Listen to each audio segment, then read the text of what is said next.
আসসালামু আলাইকুম ভাই। আজকে আপনাকে সামনে একটা আমার পুরনো ইতিহাস একটা শেয়ার করি।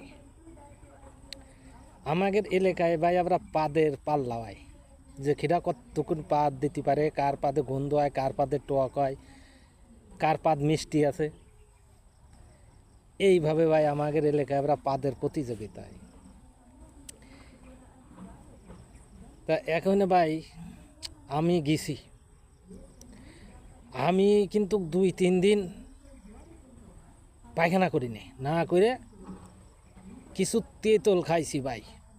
খাইয়ে তাই গেছি, চিন্তা করতেছি যে পাদ আমি টক বানাই ফেলবো, এই কারণে আমি আর কি তেঁতুল খেয়ে গেছি।